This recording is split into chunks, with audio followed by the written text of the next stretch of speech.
Joey just hit back with the laugh my ass off with the picture of you. Did you wear that thing the whole fucking time? No, I took it off like halfway through. I was sweating to death in there. I had to start drinking, so. Drinking the good stuff. Where's that girl now? Where's that girl now? She calls a half hour early.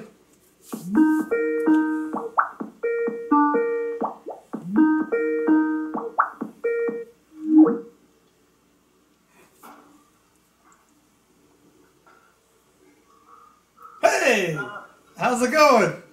Good, how are you? Not too bad. Okay, so, you'll see me, but Randy's on the other side. Have you seen any of the episodes before where Randy's on the other side and I'm looking at a big monitor with you? Yes. Okay, cool. Just so you know, so if you hear another voice, that'd be Randy on the other side of the screen.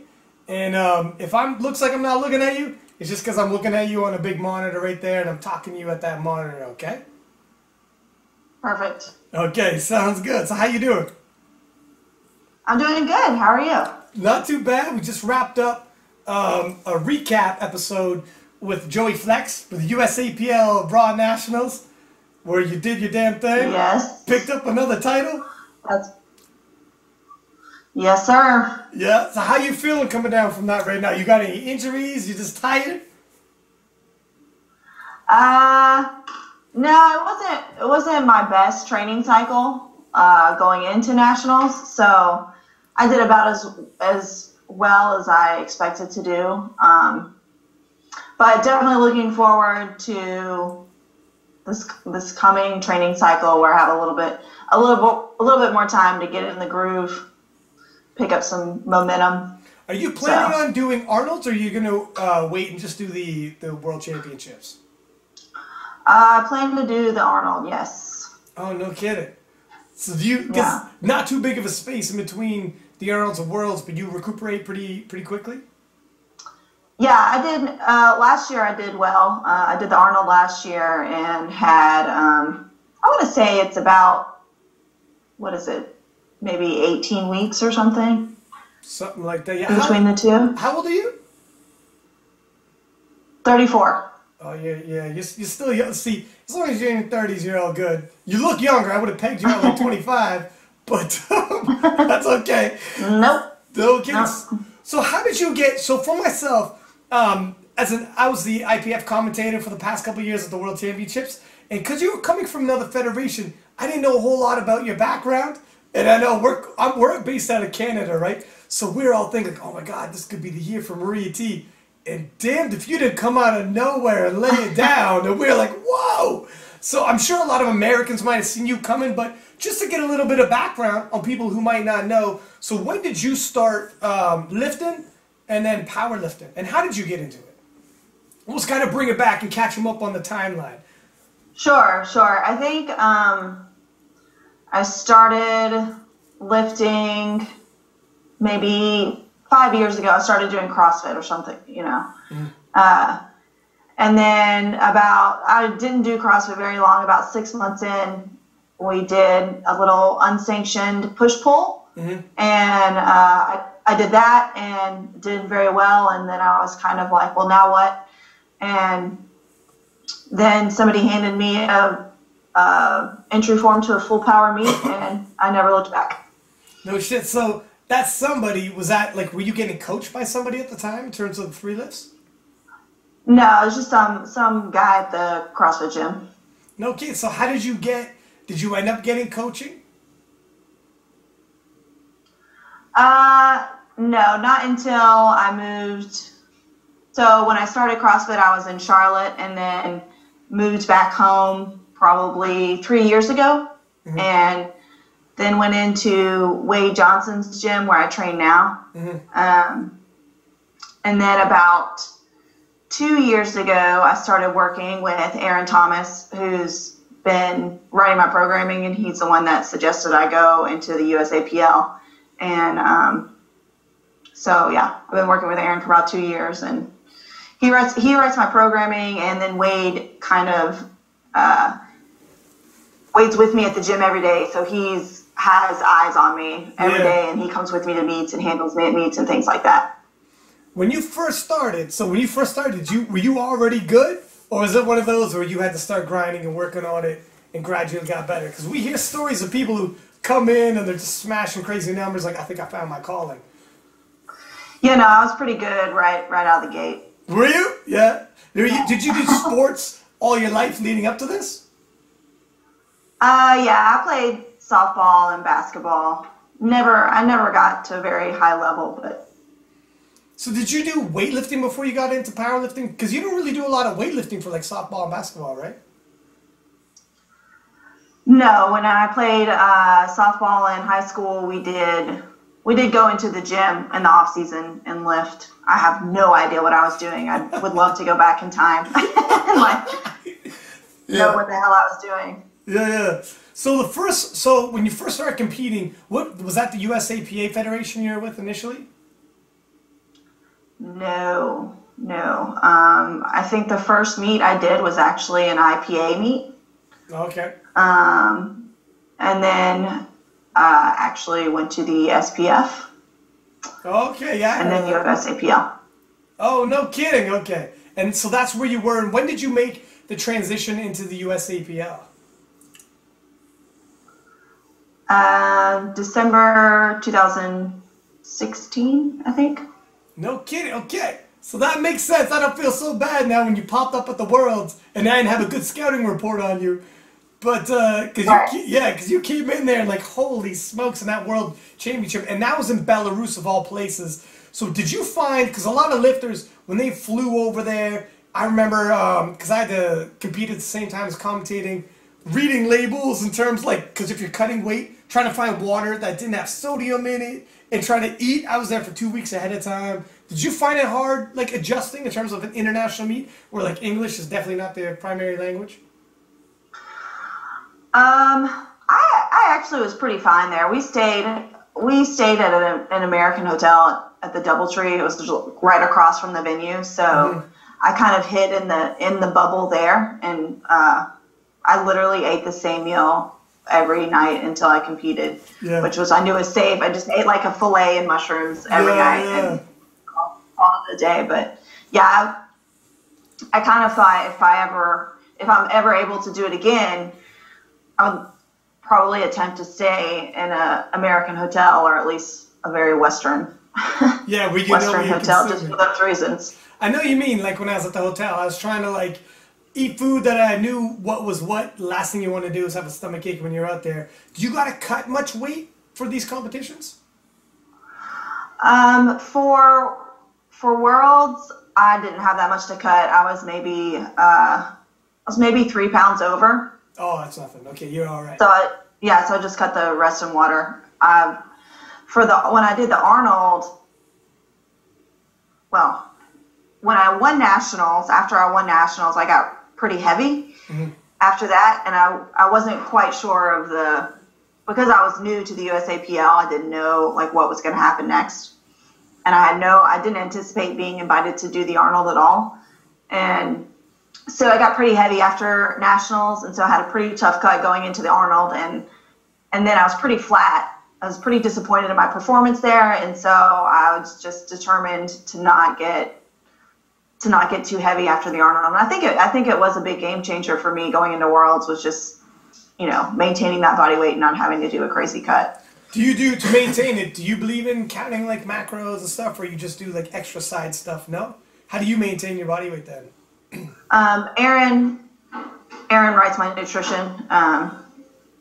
He gives me macros. I don't really know all the all the methods. I pretty much just do what I'm told, but he gives me he sends me macros and food recommendations. So I try to stay within the lines. So that's the big thing. I'm the same way. I do like macro counting too, and especially if you got to travel, you might not be able to eat everything that if you just like meal prep and eat specific foods. Especially if you go to Belarus, well, that's out the window. And then you're like, now what's the equivalent for fats and carbs? Because the last thing you want is a crazy cut. Yes, yeah. And so, like I said, before I even got to Worlds, I was already pretty on target for body weight, and so it wasn't. So at that point, because of the water, it was more like I was eating more to not cut so much. Like at the Arnold, at the Arnold, I weighed in pretty light, I think too light. Mm-hmm. And so I was just monitoring my weight the whole time and trying to eat to not lose too much. Mm-hmm. So it's a good problem to have. Yes. Have you always been around the same Yeah. weight class? Have you ever jumped up a weight class or down a weight class? Before I came to the USAPL, I did a cut to 114, so 52 kilos. But yeah, I did that one time, and that was enough. Like, fuck that. I'm not. Yes. Yeah. What happened? Did your numbers go up at all, or like the Wilks go up? See, some people, everyone thinks if I drop body weight, my Wilks is gonna go up. But sometimes your strength goes down so much, your Wilks goes down too, and it's not even worth the cut. It works. Sure. Backwards. I think when I cut back, I had a couple of advantages, and one of them was I had just started working with Aaron, so my training was already changing pretty drastically. Mm-hmm.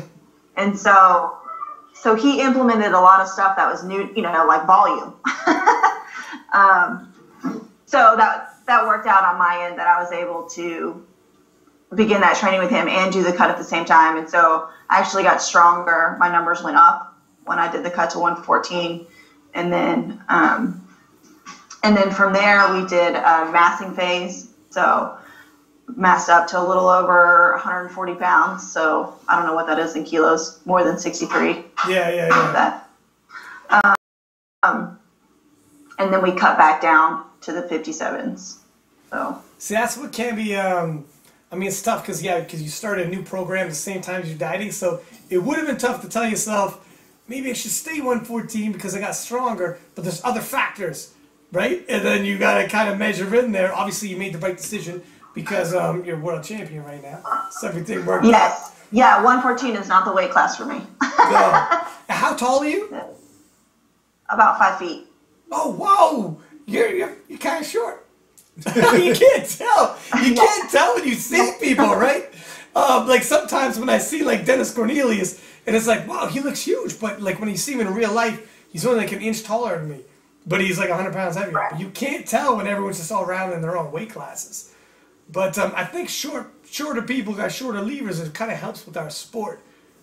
Not always the same, except for like Kimberly Walfords and stuff like that. But so you're saying in terms of your programming, was volume really something that was new that jump-started you to get you to the other side in terms of a big jump with your total? I think so. I had never, before I started working with Aaron, I had never done any significant amount of volume. So, he's coming at me with like sets of 8 and stuff. We do 8s too, yeah. That's like, 8s are huge, right? They take a lot out of you. It's a whole nother ball game. Yeah, for sure. And how often? And then when we... Sorry, go ahead. Yeah, and then when we massed back up, so we went the opposite direction after cutting so much. Then the volume there got really crazy when I was in the caloric surplus. So I think that massing up may have been another big push for me as far as breaking through some plateaus and things like that. If you were like eating more too and hitting that volume, probably threw on a lot of muscle mass as well. With that kind of for sure. Yeah. My body composition has certainly changed over the last 2 years since working with Aaron. So what kind of like volume do you do on like bench and deads? Is everything 8s? When you start hitting that, or is it even getting bigger than that? Yeah, no, I can't remember. I'd have to look back. Just coming off of this meet, I think right now I've got 6s for deads. So. Mm-hmm.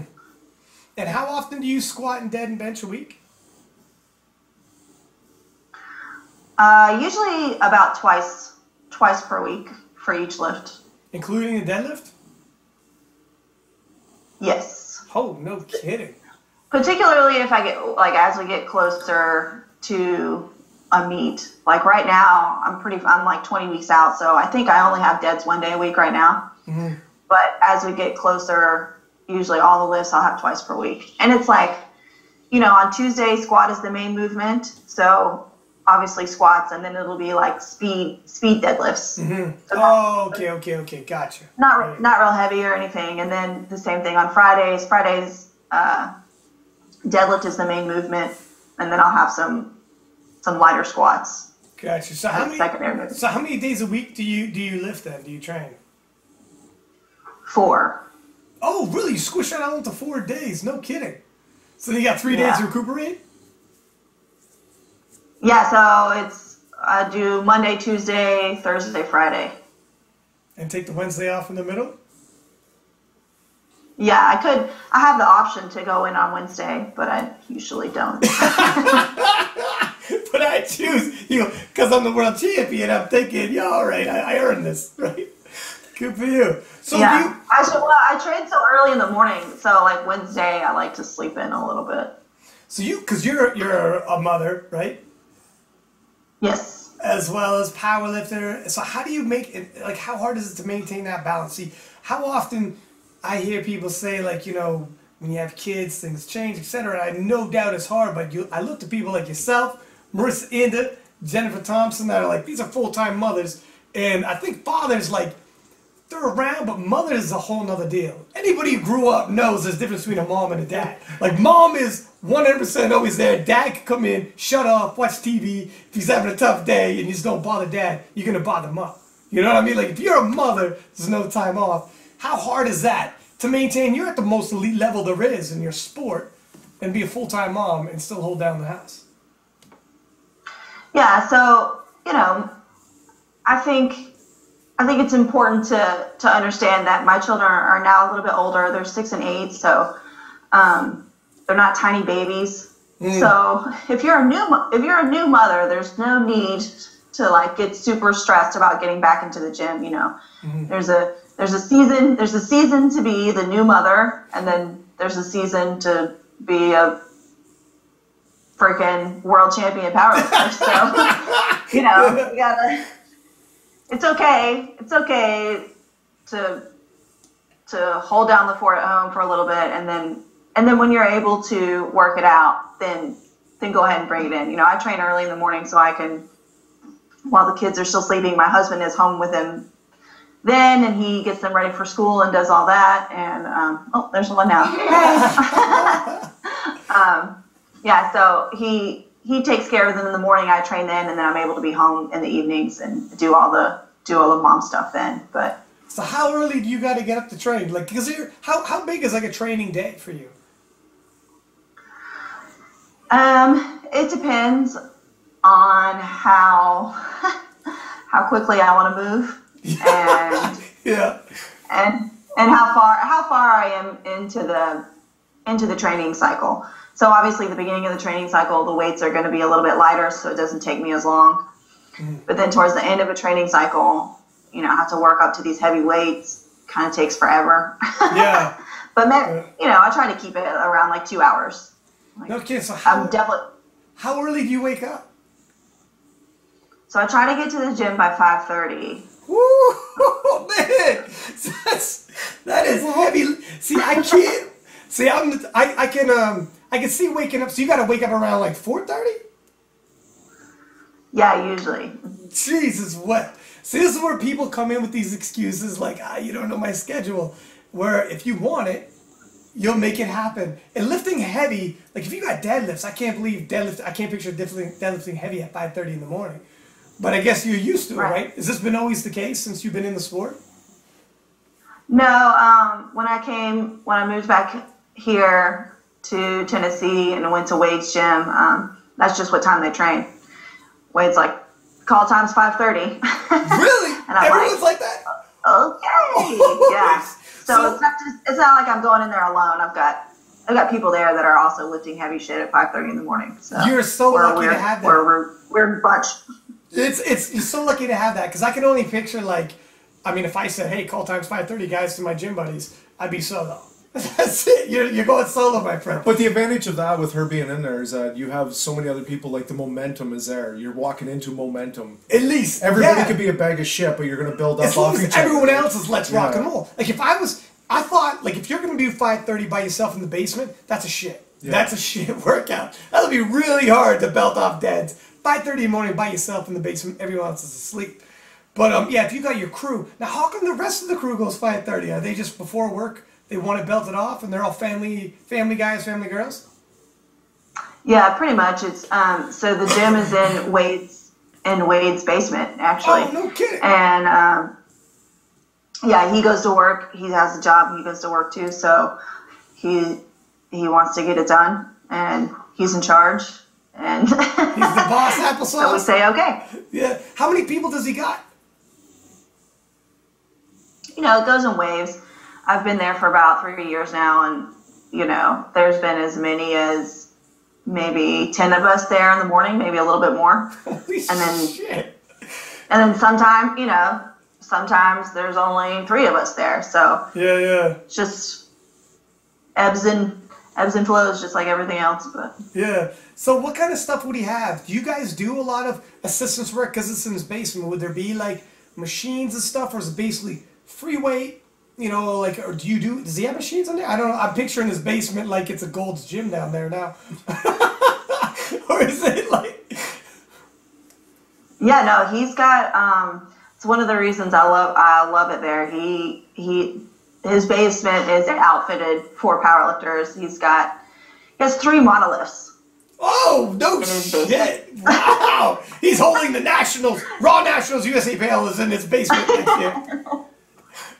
Yeah, and he's got really nice equipment. We have some machines. We don't have a ton of machines, but you know, I don't even know what they are because I'm not a big machine user. Yeah. But yeah, he has everything necessary to be a good powerlifter. Yeah, he's decked out. So what kind of assistance work do you do to improve some of your lifts? Like, are you mostly the main lifts, or do you add stuff like lunges, flies after bench press, dumbbell work, like dumbbell presses? Like, what kind of stuff do you add? Yeah, it's pretty basic. Good mornings, like every sort of lunge variation that exists, I've done. Okay. Yeah. I hate lunges. I hate, like, I know they're good, and I'll do them, but I hate performing lunges. Yeah, I was just talking about that with a friend of mine. We were talking about Bulgarian split squats. I was like, my main focus during those is not falling over. Yeah, exactly. Yeah. Yeah. So good mornings. Yeah. Good mornings, lunges, pull-ups, rows, really basic. Do you do stuff like you know, hitting the triceps, hitting the biceps and shoulders for, like, obviously assistance for the main lifts, but like it looks like kind of more bodybuilding-ish in terms of doing those as well, just to thicken up like the muscle mass there? Yeah, I definitely always have a tricep movement in there. Don't do a ton of biceps, but definitely triceps, back. Always have an overhead press. That's usually my main movement on Thursdays. Is it overhead press? Yeah, I'll do overhead press and then usually a bench variation in there. So do you feel like the overhead press helps the bench a lot? So you see people doing like incline and doing a lot of overhead work. Some people, they're like, no, I just press laying down. You know what I mean? Like, it's do you think it's a big helper for yourself? I do. I love overhead press, and I think the overhead press carries over to the bench press, but I don't think it goes the other direction. Oh, yeah. I get what you're saying. Probably. In terms of helping the press and power. You're going to say something, Randy? What about partials? Oh, yeah. Do you do any partial movements like block pulls or board pressing in terms of bench press? Do you guys use that kind of stuff? I don't do a ton of board pressing at all, actually. And when I first started working with Aaron, he had me doing an absurd amount of block pulls, and I hated every second of it. Really? But yeah, when we first started working together, my best deadlift was 360, and so I think I just pulled like 425 or something. So it's at nationals. Yeah. And so I'm not going to be mad at him. Yeah. So do you find with block pulls, some people actually pull less off of blocks for some reason? Do you think you pull more off of the blocks? No. Conventional, I cannot. I am super weak at block pulls, conventional. Sumo, I haven't done sumo from blocks in a really long time, so I really wouldn't. I don't know. See, isn't it interesting? Some people think because it's a block pull, yeah, you think like, yeah, I'm gonna go over max just to get some weight in my hands and use blocks. They try it out. It's like, dude, you're gonna lift a lot less sometimes off of blocks, even though it's a shortened range of motion, which just totally goes against people talking shit about sumo deadlifting. Shorter range of motion. It's not all the way it is. There's levers involved too, where it changes things up. Yeah, for sure. I rely so heavily with the conventional pull. I rely so heavily on loading from the top end of the lift that when that gets taken away from me, I lack the power.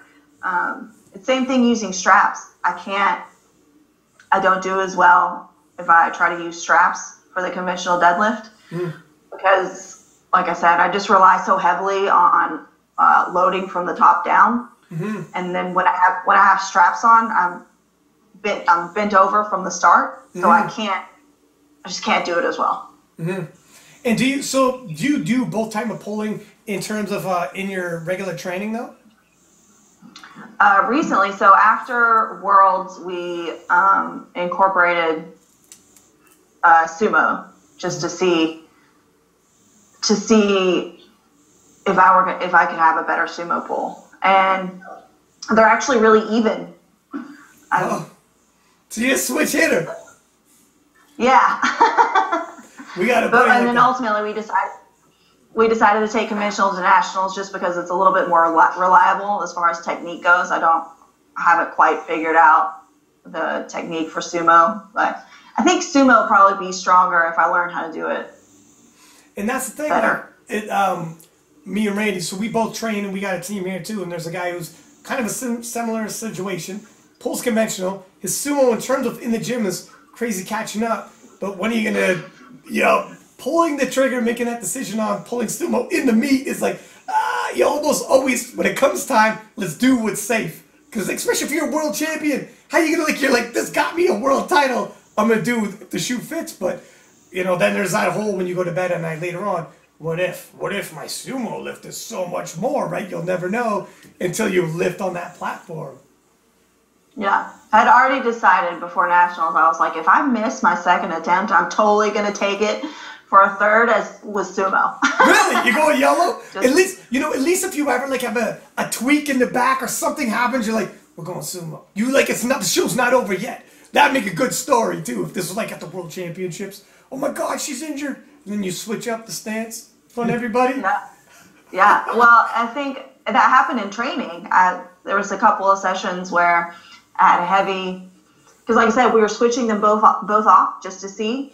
And there's a couple sessions where I missed a conventional pull, and then came back and got it sumo. And that's gonna mess with your head. You're like, oh shit, should I be pulling sumo then?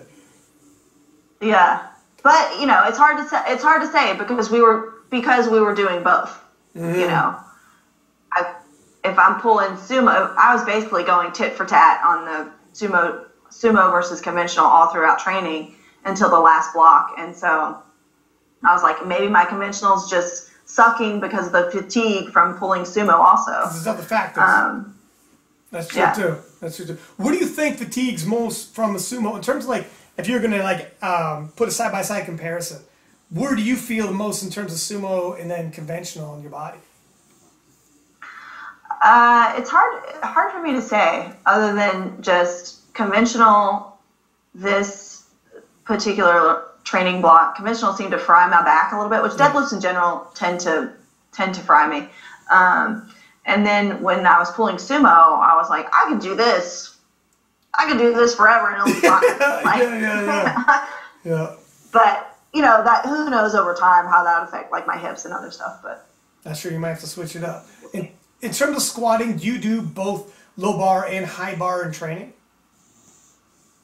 Yes. So typically, like now, I just finished nationals, so I'll go into high bar. Well, I actually have safety squat bar, which is new for me. Yay! Oh yeah. I haven't messed with that. But typically we'll go high bar right off of meet for a while.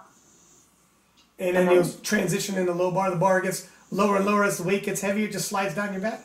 Yes. It's just natural. Gravity just bringing it into that nice little nudge. How about front squats? Yeah, front squats for sure. Usually, like I said, usually always have those right after a meet. And then when we did that massing phase, I had an entire block of exclusively front squats. Oh. Wow! What'd you do to him? Yeah.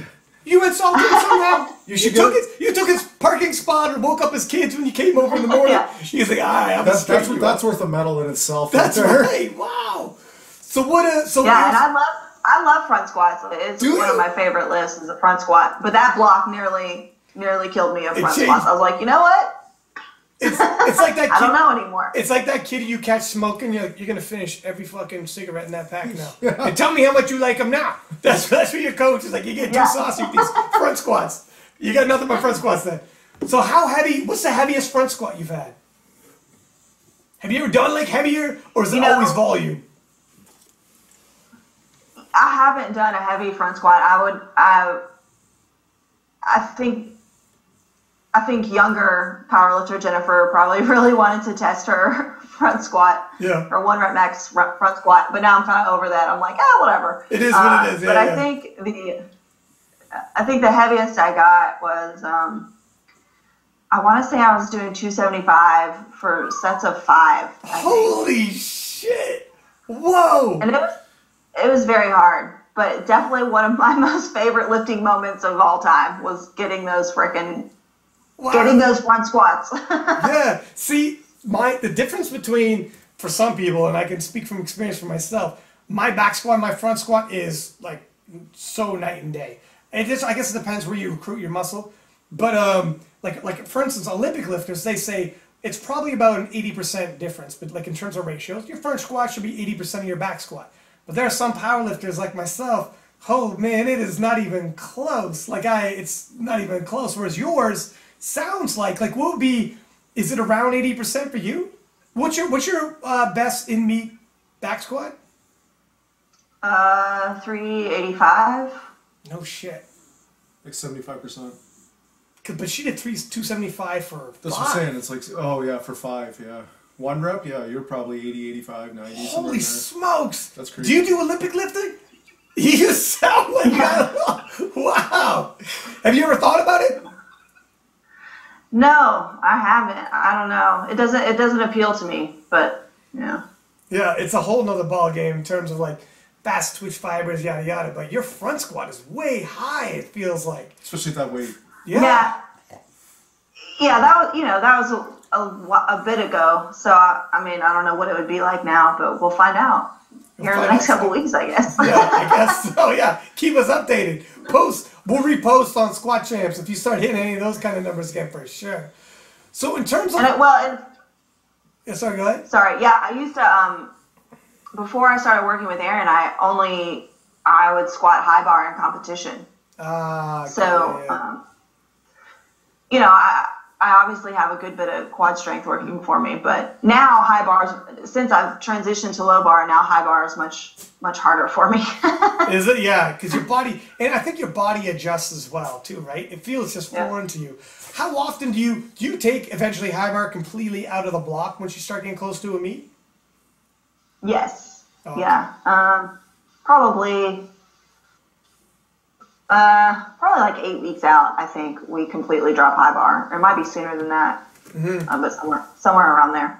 And do you do RPE training, or do you do percentage based, or is it straight up your coach is telling you, here's the numbers you're going to hit? He straight up tells me the numbers. Wow, no kidding. So he could totally. Yeah. It's good that obviously he's got his hand on the pulse. Then you're going to have to.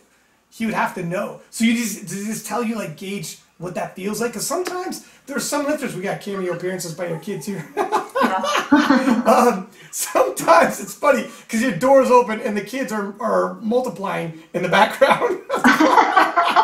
Like, I'm alerting you. Jennifer, one of them has a cigarette and a bottle of booze. No, it's just That's fine. I hope that's not your kid. He's the bad kid down the road. But no, what I was gonna say is yes. Some people like RPE, and then sometimes people like percentage based. But then you have some coaches who are like, look, I'll let you know. Like, I know you could give an RPE rating with like a cap saying just don't go over this specific weight, or else you're gonna peak too soon. But it's difficult because if someone doesn't really show how hard it is, like you gotta have good communication. Because I know some people, I can tell by looking at them, that was a grinder. Okay, you can tell like it's getting too heavy, you gotta roll it back. But some people, the drop off can be like from smooth to like quick to be like, whoa, that was a quick fail, right? So I'm assuming your coach has got a good handle and he can just tell by looking at you, or you guys have good communication with it? Yeah, we definitely have good communication. And then when we first started working together, he didn't give me my numbers. He would write in like moderately heavy, very heavy. And so we kind of established some general numbers there. And but then I also think that's one of the things. That's one of the things that was a game changer for me because I work with Aaron remotely.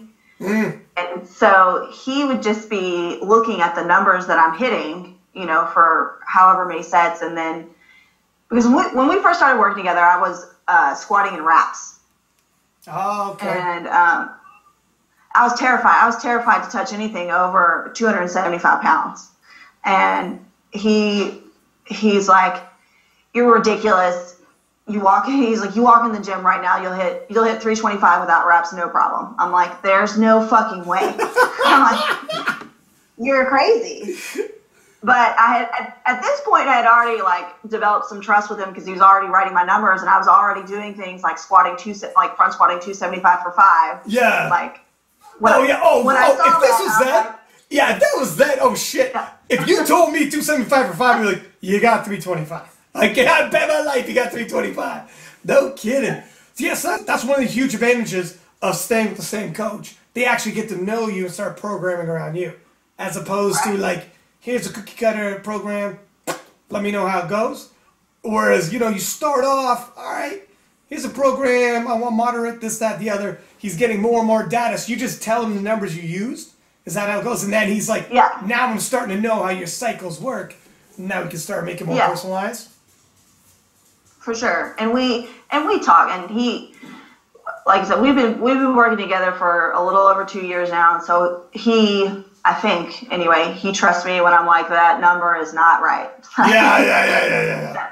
That's not the right one or something like that. Or we'll definitely communicate. And if I hit a certain weight and it's week 1 and it's way too heavy, then we'll pull him back for the rest of the block. So like at this point, I know what my week 1 numbers are supposed to look like. Yeah. And if I load it and it looks like shit, I can, I'll just let him know that. And he's like, okay, we'll pull the rest of them back or just repeat the week or whatever. Yeah. Gotcha. And now, is he the one who handles you at meets as well? No, that's Wade. And Wade's the guy that owns the gym. You train at. Okay. So he'll be handling you because he sees you on the day-to-day. So he's probably, that actually makes sense. Because he's the guy you train in his gym, right? So he's going to be able to tell. Yes. He's going to be able to tell when he sees you lift if you're getting close to that max because he's seen you in that position before and be like, I think we got like 10 more pounds in you type deal, right? Yes. Yeah. And we communicate a lot too. Hold on one second. Yeah. Hey, babe, you got to stop. You got to stop at the door. Okay. Okay. Just walk away from it. Sorry. Sorry. But yeah, Wade for sure has pushed me through some mental plateaus. So Aaron, like I said, Aaron will write these numbers. And I'm like, this guy is nuts. And then for like not to keep referring to the 275 front squat, but that was one of those times where I loaded it for the first set and I got it and I felt fine about it. I was like, okay, now we'll just drop it for the rest of the sets and move on and wait. And then we go to load the weight for the second set and Wade's like, what are you doing? He's like, the second set's always better than the first set. Load it. Oh, shit. Like, you're like, well, maybe not always. I was like, damn it. Yeah. It's hard to get hyped. But sure enough, he loaded it and I made it through all the sets. So, Wow. So how many sets did you have? I thought it was just one set when you initially told me that. Was that 5x5 or something? It was sets. Whoa. I don't think it was 5, yeah. It was maybe, I really don't know, maybe 3 to 5. I'd have to go back and look. But. Yeah, so he's the guy who handled your on. And how was it like when you went to the Worlds? Was he there? Yes. Oh, he was? Okay. So was he back there helping in terms of like input, getting you ready in terms of picking numbers and stuff? Yeah, we definitely, I'm a firm believer in communication all the time. And so Wade and I talked a lot about the plan, and then we also talked with Susie, the open head coach, and, you know, just talked about attempts over and over and over again. And so when it came game day, we just knew exactly what we were doing. Like there's no questioning it. And, you know, obviously for third attempts, there's, you know, some area for play there, and I was fine just to let them handle it. So usually with Wade, what I'll do is just tell him what my goals are. And like for Worlds, obviously, I'm like, win. We're here to win. Yeah. I don't care about a record. I don't care about PRs. I'm like, just put the weight on the bar that's going to get me to win. And so I just let him handle that part of it. And do you pay attention to where you're at or how much you need? Or are you just like, I don't care. Load the bar. I'll do what I got to do. Just keep me out of the loop. I'll show up. Yeah. No, that's the thing. When I first walked into Wade's gym, one of the things that he said to me, he said, I think you lift. And so that's kind of the mentality I took going into Worlds. I'm like, you think, you do the thinking, I'll do the lifting. I know I'm good at lifting, so I'll let you handle that. Yeah. And did you realize, like, the field, when you walked in there, because there's some strong girls, like we're from Canada, Maria T is a freaking monster. Okay, she's a beast. And were you aware the battles you had on your hands walking in there? Because that could freak people out. Some people, like, they're like, I don't like to know. I'll do meat. Some other people like, I'll pay. I think it was Isabella von Weisenberg from Sweden was like, I'll pay attention, but sometimes when I look at like Scout, it freaks me out. Even though Isabella's been routinely on the podium for a few years now at the Worlds, she's like, it still freaks me out. Like, who's this girl? What's she doing? And it gets in her head where other girls like Kimberly Walford are like, I scout and I'm okay with it. She's like, I like to know where everybody's at. How do you like to approach like a big meet, especially your first IPF Worlds? Yeah, so there's definitely some strategy going in. Like before Worlds, I was studying, like I'm not gonna lie, I was studying their meets, like what their meets look like, where they miss attempts. And who was this they? Who's the they? If you can name drop, so we're looking back. Maria T, of course. Of course, Maria. Come on. You're like, I wouldn't even worry about her. Come on, man. You play it cool now. Yeah.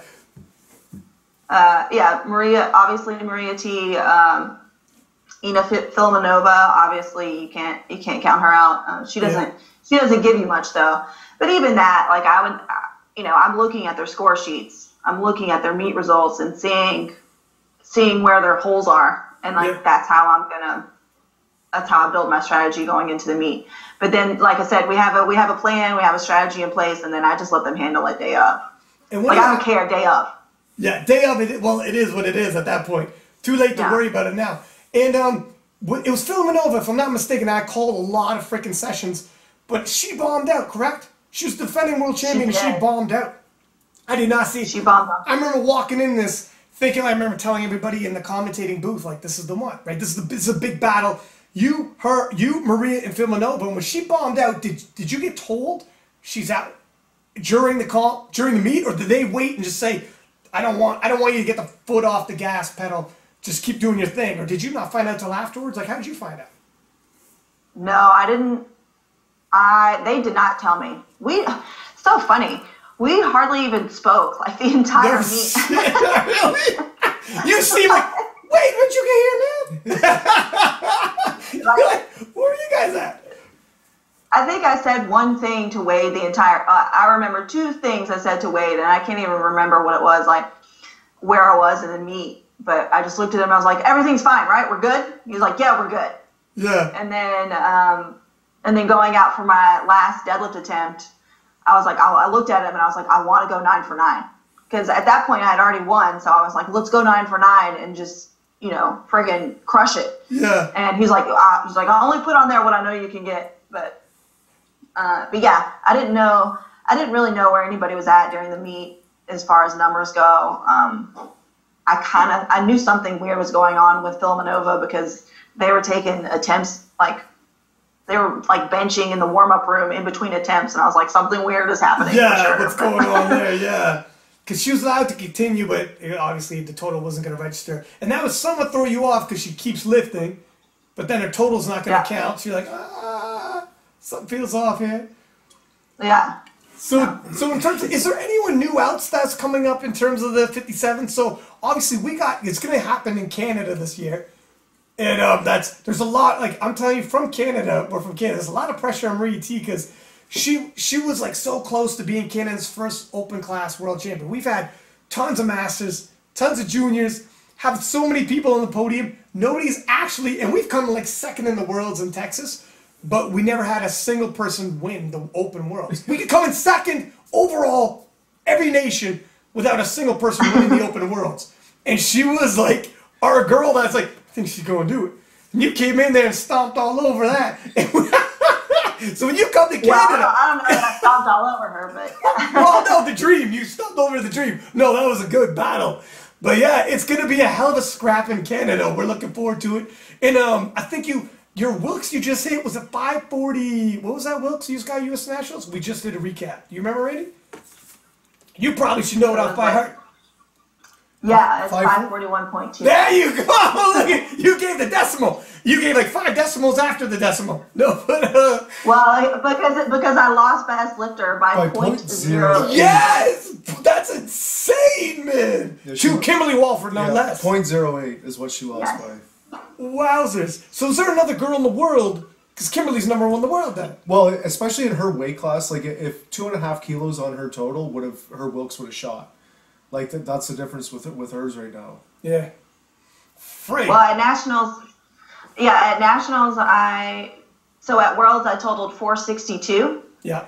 At nationals I totaled 463, and wowzers. But I weighed in slightly heavier, and so my Wilks actually went down. So now you're like shit. I should have cut a little bit of water. You're like, nah, damn it. Or I should have just made my third attempt squat. Yeah. Well, that too. Yeah, no kidding. So what did Maria T, do you remember what she got at Worlds? What she totaled? Yeah. How close is she then? Okay, I know what her lifts were. She ended with a 172.5 squat, 100 kilo bench. And I don't know what she did on deads. Maybe 180. Thing with Maria, cause she's like such a beast, but she cuts weight. Like she has hit like national records as a 63 kilo. So sometimes when you see her videos or training videos, and she crushes mad like crazy weight in the gym, goes to a meet, it's not always like she's always high. We're talking like silver at the Worlds is crazy good.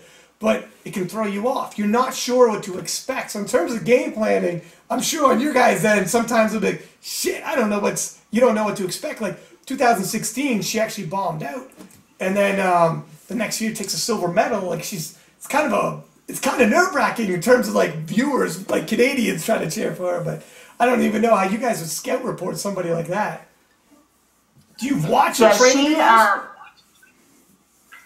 What was that? Do you watch the training videos and try to base things off that, or are you telling yourself it could be anything? I have my own opinion about training videos.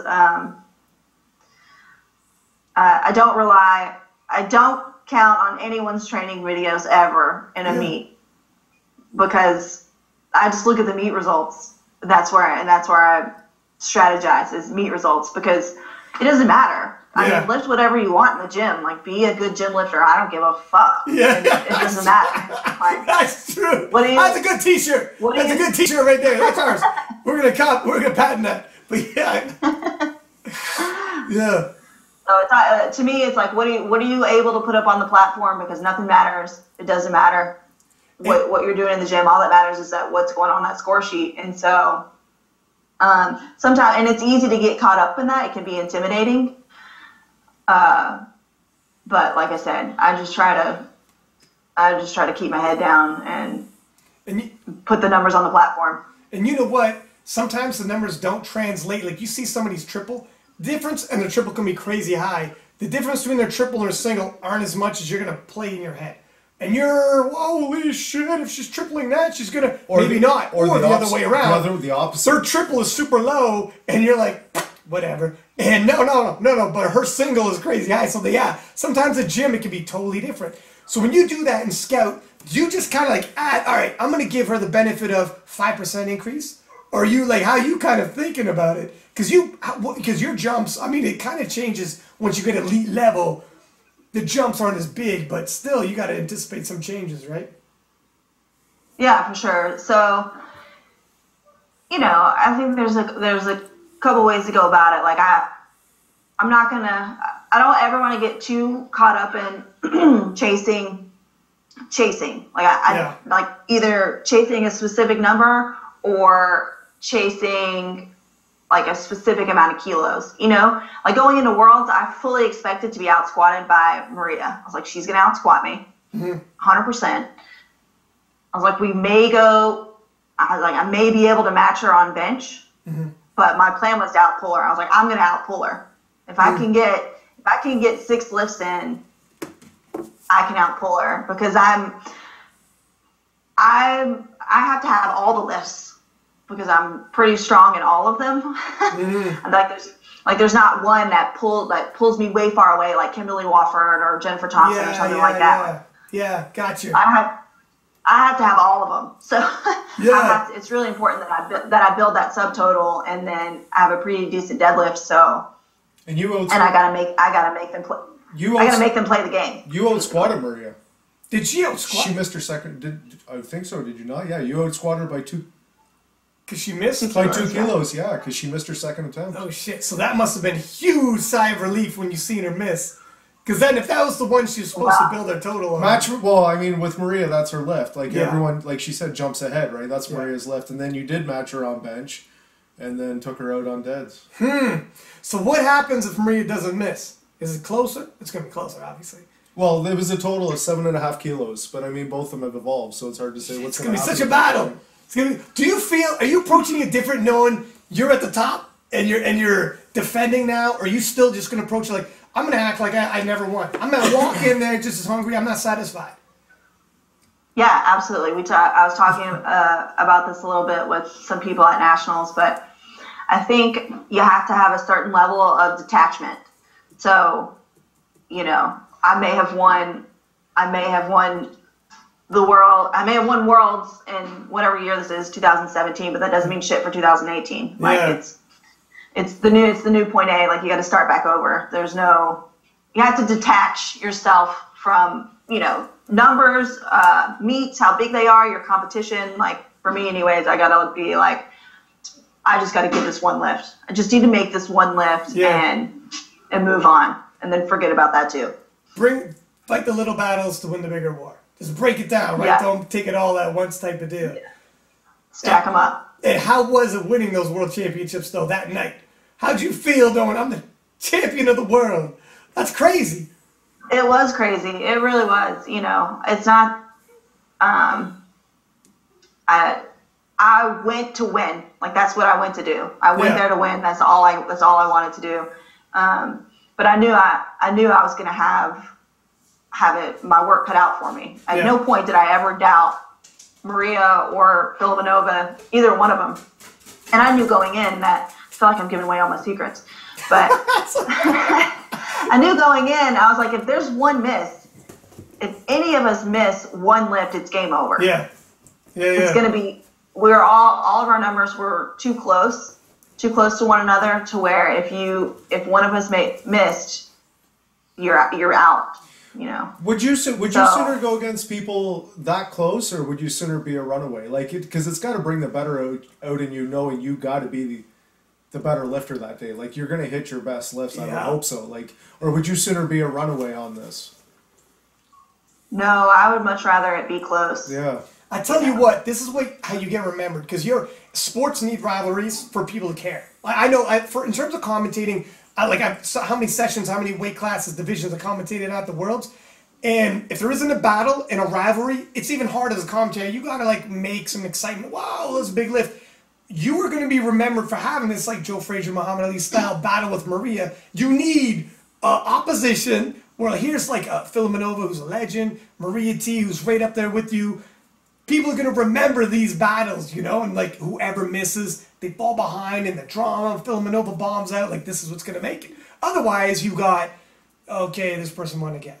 All right, then they won again. Right. Nobody's really there. No one really. It's you care, but you don't really care. Well, when you see when it comes down to the final lifts and it's for that win, it's just everything. That's everybody watching. God, if Jen doesn't pull this, the crowd's in. Everybody's watching because they know it's down to this, right? Yeah. But when you're just at walkaway, it's like, oh, they hit a new PR. It's like, great, that's awesome. And that's what it turns into. That's all it is. And I can appreciate the guys who crush the big lifts, but if there's nobody getting chased, what was your favorite session? Did you get a chance to watch much of the Worlds that year? Besides your own, obviously, like from inside there, but. I watched the 52s. Oh yeah, Marissa. The 52 females. I enjoyed. Yeah, and I love that Marissa, like a veteran in her early 40s, winning. You know what I mean? It gives like. But she's also going against another veteran, Liz, who was also in her 40s as well. Yeah, I mean that's hope for a lot of people. It's inspiration, man. And Jen Thompson, who didn't show up this last year, but Will Nix. But yeah, so 52s. Anybody else? Who do you like watching? Who's like someone you look up to, you watch, and like I draw inspiration from that. Everybody's got somebody, right? Besides me and Randy. I feel like such an asshole whenever I get answered this question because I'm like, nah, I'm good. Nah, I'm good. I watch a lot of my videos. I repost them. Yeah, I'm like, I really just want to be better than me. I mean, sometimes it's a better way to do it so that, like, you know, you stay focused at the task at hand. Is there someone from other... Do you watch other sports and stuff? You into, like, other sports and draw inspiration from?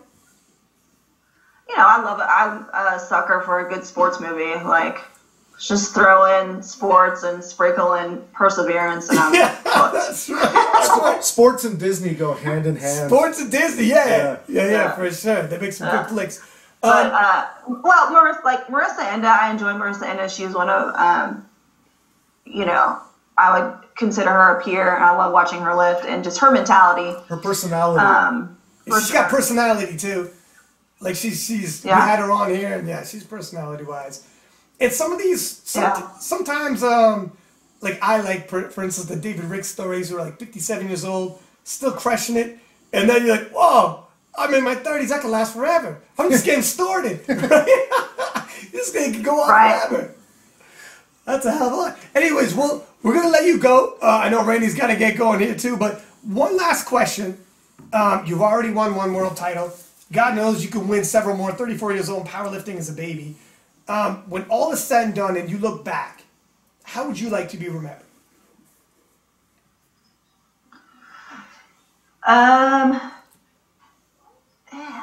Hardest questions last. Hardest questions last. I know. You know, I think if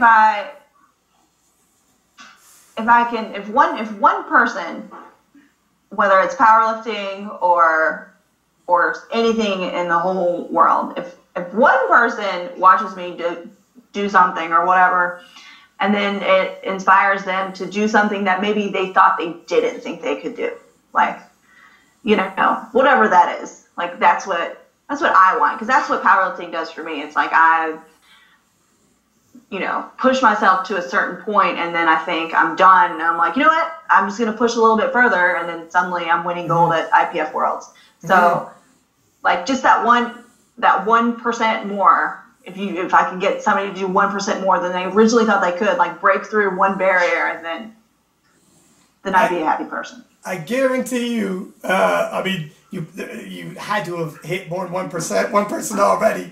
Like your story's pretty big, winning the worlds. All the power to you. I hope you do well in the Arnolds, and hopefully I see you in Calgary. I'm pretty sure I'll be commentating in Calgary. Good luck with your training. Keep us in the loop, and we'll keep reposting. Awesome. Thank you guys for having me. Thanks for coming on. What? Sure thing. Good story. Good story, yeah. I like how, man, how can someone not draw? Like, this is what I'm talking about. But this is like 4:30 in the morning. But not only that, okay. Training at 5:30, full-time mom, man, work. But here's the thing. People gotta shut up with their excuses. Here's the thing. I mean, since we started this, we definitely have gotten to know more feds, more people, more thing.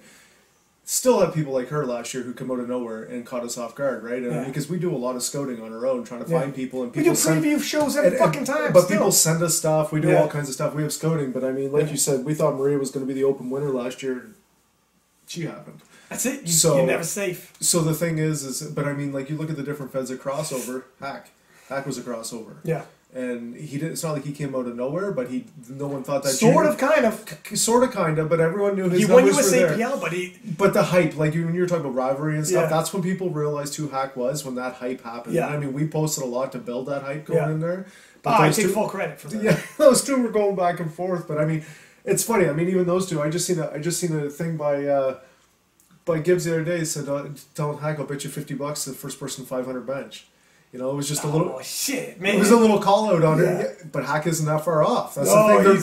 They're right there, right? Yeah, yeah. So no, for sure, her and Maria, and we'll hype that out more and more the closer we get. It's a little far away. We just got over nationals, but unless Maria's doing that, unless Maria's doing Arnold's could turn into a rivalry, man. Because they're both like Maria's in late 20s, but they're both in their primes. Anyways, is the point. And they're both North American. They both speak English, so they can both do this kind of media and get it going. They can appear on podcasts. Whereas Phil Manova, who is a phenomenal champion, you can't have her like she doesn't speak English. Like I said, Maria missed her second attempt on squats, and that's how she beat her. She beat her by 2.5 kilos because she missed it. Oh fuck! So I mean, the thing is what can't miss. Well, the thing is I think Jennifer's a little bit underrated on some of her stuff. Like not underrated, but I mean like people don't notice things. Like Maria's always been known for her squat, but she was beaten. Cause like Jen said, I might not have a lift like Maria does there, but I'm solid right through. Now that means I can't miss one, but I'm not missing them now, am I? Though I know she knows where she's at, right? Her being seems introspective, the way she was saying, like, look, I got to focus on myself, and it helps to not get too carried away. Because if she was like, I'm gonna try to chase Maria with the squat, she said, no, I'll let you have it. There's something she said too. When you said you watch people, I'll tell you something about that. Is that I mean, there is some things about this. Is when you idolize people, sometimes it's hard to beat people. Because you think they're the best in the world, how am I ever going to beat them? When you stop watching and stop looking at numbers, what is your growth pattern, right? Like we talked about the first person to break the 4-minute mile. How many people afterwards, right? Everybody. If you don't idolize it, is there a chance that you're just going to go right past it? That's actually true. You don't put it on a pedestal. And you're seeing a lot of these juniors now that are youth is arrogance. You know what I mean? Like that's a youth person. Nothing. They're afraid of nothing. Most of them haven't. Fell into the floor with a squat in their back or something. And they think, sky's the limit, man. I'm 18. Who's the fucking say when I'm 28? So they actually hit that shit like they are going to hunt these guys down. And by the time they're 23, they're hunting these guys down. Yeah. Like Ashton, 20 years old. Now he's 93 kilos. Russell. Just beat Ashton and Russell, who's like 22 or whatever. Smoking guys who are like, the best of the best in the world. And they don't know no better. They don't even know no better. They don't realize. You guys have any idea how crazy it is what you guys are doing? Well, it's these numbers that are coming out. It's not coming out of nowhere, but these kids that are just, it's unbelievable. Like, I mean, Josephina. Yeah. He was, I don't even know his exact number. I think it was like an 830 or 840 squat he put up. I mean. And he's a teenager. Yeah. He's a teen. And he's a teen in the 800s.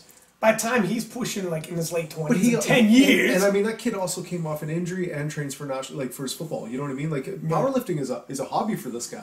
Yeah. If he ever went straight into it, God knows what he would do. Like, it'd be if you're gonna say put money down someone that hit 1,000 pounds in a lifetime who's a teenager, and you had to project like 10 years in advance, he'd probably be a kid. I'd throw some money down. Yeah. If it was like. I mean, if football's, something like if he stayed with it's going to pay. Yeah. If something opens up for football, I'd be like, adios, because that's obviously the money. It's like God down there. It's religion down there. But anyways. Yeah. Yeah, man, that's a pretty good one.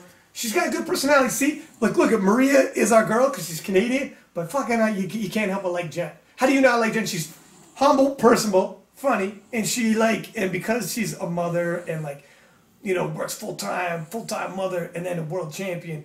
I love that kind of shit because how many times you talk to people, they'll look at you who they're talking to and be like, you don't have a kid, you don't know. No, I would, but well, if you want an excuse, you got it. The thing I liked the most of what she said was, I mean, there's some lifters that aren't, some people are too caught up in things. I mean, some people go in like a robot. I mean, I'm one, I go in like a robot, I don't think. Mm. Well, you walk around like that. Yeah, but she said, that whole part, it's in her. She said to her coach, I came here to win. Just keep loading it. Yeah. There's no ifs, ands, or buts. Like, that's pretty crazy. And I really think she had that mentality. Was it doesn't matter what you put on there. I am going to try to do this today because I can't. It's either win or lose. Yeah. Second's the first loser, right? Yeah. I like that. As a man, we had a couple. Yeah. Flex and her. We gotta get Flex out before Halloween and her. Hopefully, we're packed. LS, Leon Brown, Ashton, and Deadlift Panda. This is gonna be a tight weekend coming up. You guys better not miss a fucking episode. I think we got some coaches coming up soon too, don't we? Matt and Susan. Yeah. Gary, yeah, man. We got like. This is straight away that weekend. We'll get the lifters out the way from the USAPL because people are gonna start getting sick of hearing about USAPL by the time these all come out. And then I think with Matt and Susan, they're bigger than just recapping. They're gonna hit all the future. We'll start priming up for Arnold's, letting everyone know what's going on, what to watch for. We got the other feds as well. We show love too, and they got meets coming up, and we'll because then we still gotta get Steffi Cohen. We still gotta get a lot of people, man. Yeah. Ooh, too much, man. Too many good lifters, not enough weeks. Anyways, come right back. Peace.